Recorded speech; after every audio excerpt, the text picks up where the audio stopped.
Welcome to the island of Dejima. In 1571, a port was opened for the Portuguese ships to trade with. After the Spaniards were banished, the Netherlands took its trading post here with the United East India Company in 1641. Originally, the Netherlands first had a trading post in Hirado. Given the good relationship with the Netherlands, the trading post in Hirado was moved to Dejima. Until 1859, the Netherlands was almost the only country in the world to trade with Japan.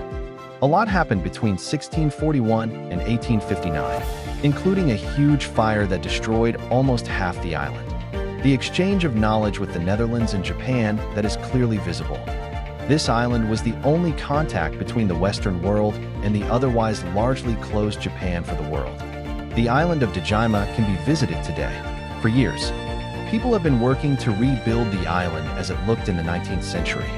Go back in time with us in this video and enjoy.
Ver weg thuis, vier mijn kinderen ook kerstfeest neem ik aan.